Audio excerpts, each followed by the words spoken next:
Today I'll be showing you how to make this pattern, which was created by Catherine Weaver. So first you have your very sharp scissors.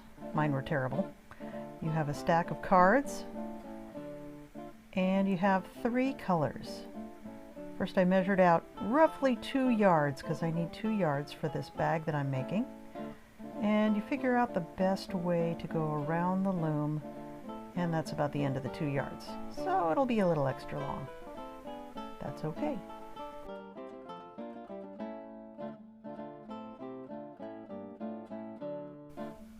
This is a really great beginner's pattern. There's 4 threads per card, and all the cards will be moving in the same direction.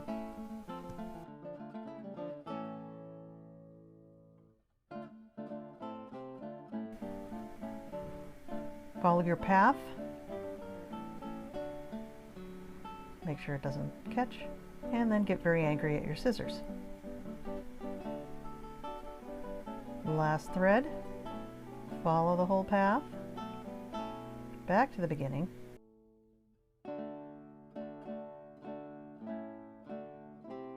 This first card is an S-threaded card. You go through the left side of the card. My cards are labeled clockwise, so I turn the card toward me and pull the threads in through the back.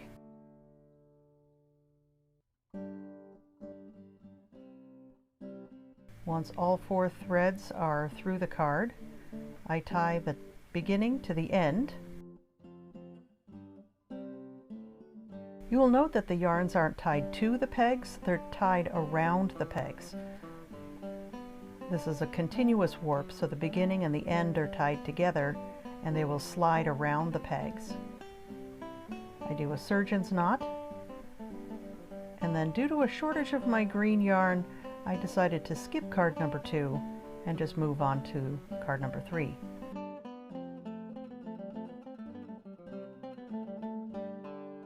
My bestie is sitting with me outside, and so we're chatting as I'm warping.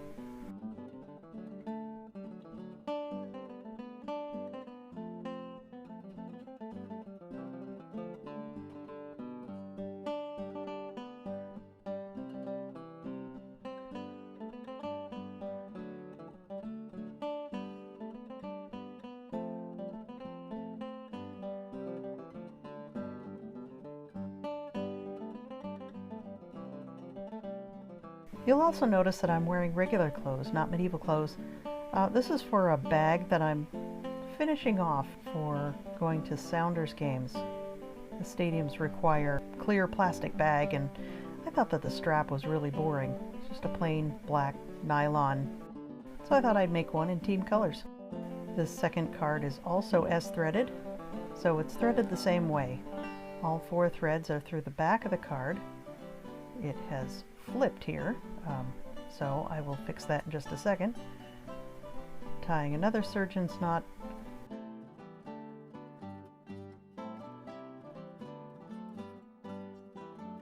and lining up the cards. I have to wake up my computer. And now I'll be warping 2 yarns at a time, the blue and the white. Now this one has 3 blue threads and 1 white thread. I don't have additional spools, so I have to do each thread separately.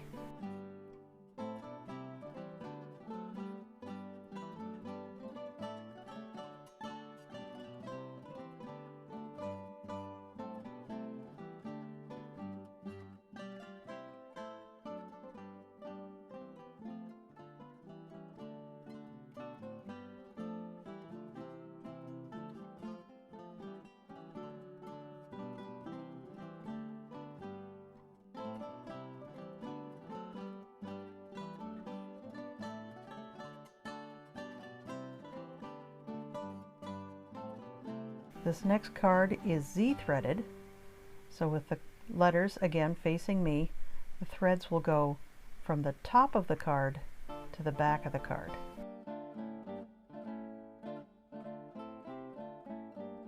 Hole D has the white thread and the other 3 have the blue threads. It's very important to get the right color into the right hole.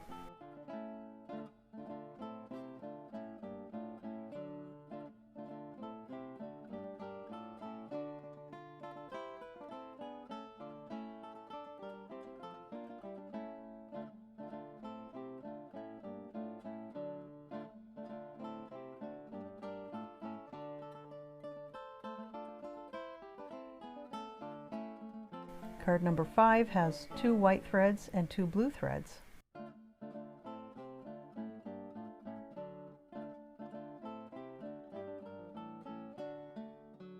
And I'm really getting angry with those scissors.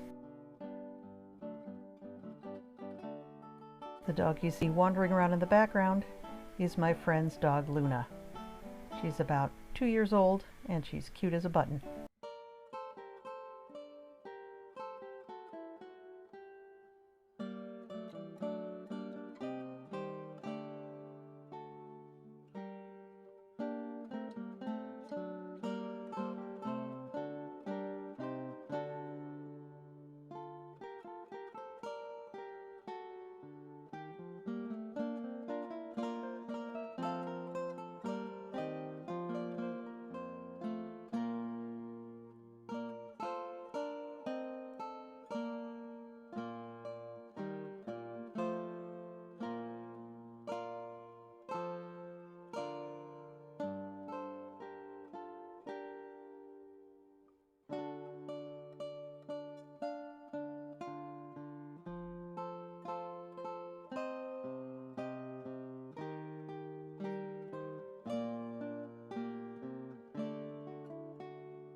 To start the weaving, make sure that all your cards are lined up with AD at the top position.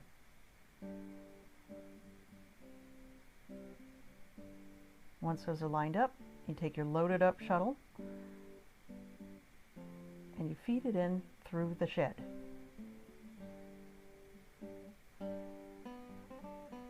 Turn all your cards forwards.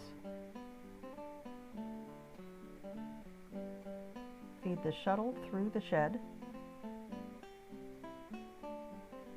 and then take your tail and feed it backwards through the shed so it'll crisscross through that opening. I'm trying to make sure that the warp threads don't fall into that little crevice. Turn all your cards forwards again and do the same as before.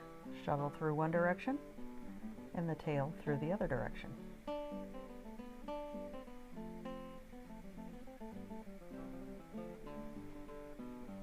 Turn the cards one more time.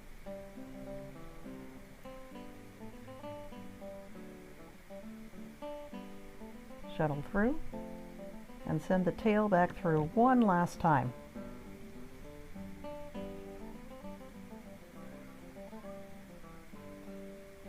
And the shuttle back through, and your card should be back in the starting position with AD at the top. You'll tuck that tail out of the way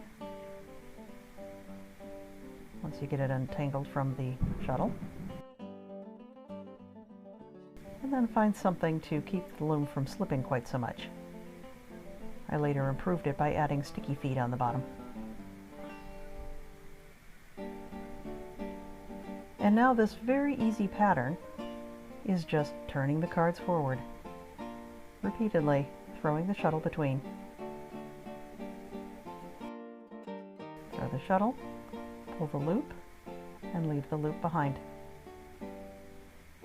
Turn the cards, throw the shuttle, pull the loop, and then leave the loop behind. And you just repeat this over and over again.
And now I'm ready to finish off this piece of weaving.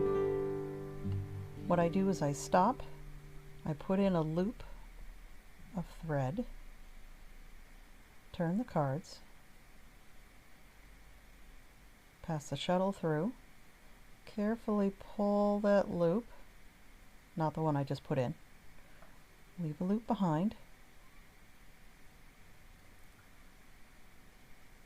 then place a second loop, turn the cards,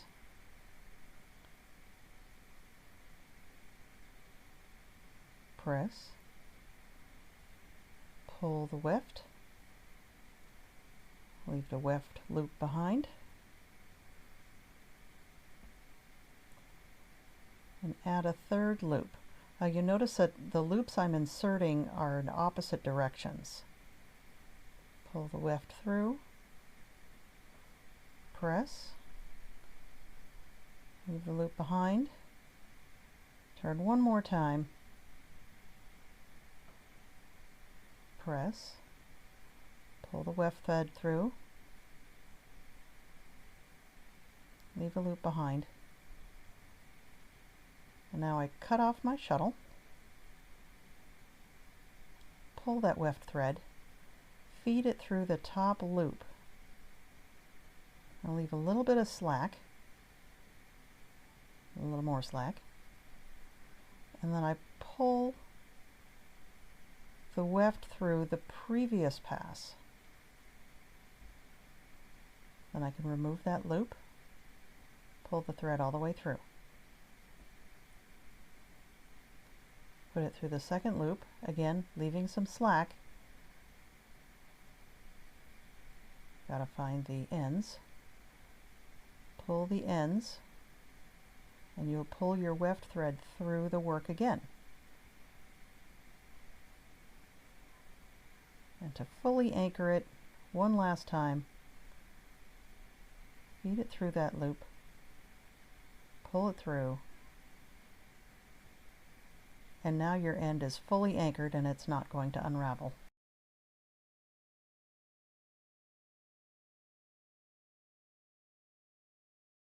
And now for what is easily the most satisfying part of weaving,